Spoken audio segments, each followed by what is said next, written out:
আসসালামু আলাইকুম গাইস, আপনারা সবাই কেমন আছেন? তো বন্ধুরা, অলরেডি বাংলাদেশে রোজার মাস চলতেছে এবং 2-3টে রোজা অলরেডি চলে গেছে।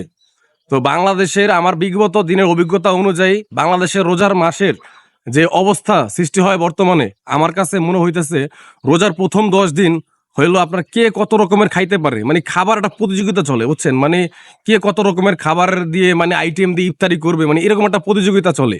তো এই হলো বাংলাদেশের প্রথম রোজার 10 দিন, প্রথম 10 দিন।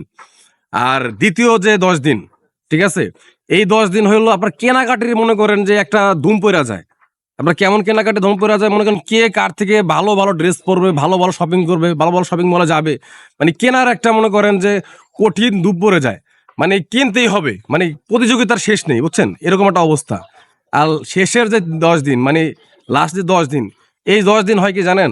যারা জাকাত, মানে জাকাত পাওয়ার যোগ্য, জাকাত দিবে, মানে কিনতে কিনতে এবং খাইতে খাইতে এমন একটা পরিস্থিতি, এখন কে কারে জাকাত দিবে সেটাই বুঝতেছে না। জাকাত আলাদা, জাকাত দিবে না নিবে সেটাই মিলাইতে পারতেছে না। সবশেষে একটা কথা বলা যায় কি জানেন? আমাদের বাংলাদেশের রোজার মাসটা একটা সিন্ডিকেট মাস। এই মাসে মানুষ প্রচুর পরিমাণ দ্রব্যের দাম বাড়ায় দেয়, যেটা উচিত নয়। এই মাসে উচিত আল্লাহর দিকে তাকায়া আপনার যে কোনো, মানে যে কোনো পণ্য, মানে যে কোনো কাজ একটু আপনার স্বাভাবিকভাবে করা উচিত। তো বুঝতেই পারলেন, এই হলো আমাদের বাংলাদেশের অবস্থা। তো এটা আমার মনের কথা, আমার কাছে মনে হইলো, আমার বিগত দিনের অভিজ্ঞতা থেকে মনে হইলো এরকম হইতেছে বাংলাদেশে। তো এই জন্য ভাই বলবো, ভাই রোজার মাস চলতেছে, রমজান মাস চলতেছে, আপনারা ধৈর্য সহ্যভাবে কাজ করুন, আল্লাহকে ভয় করুন, আল্লাহর পথে থাকুন, আর চেষ্টা করবেন মানুষকে উপকার করার জন্য, মানুষের পথে পাশে দাঁড়ানোর জন্য। তো ভিডিওটি কেমন হলো অবশ্যই আপনারা কমেন্টসে বলে যাবেন।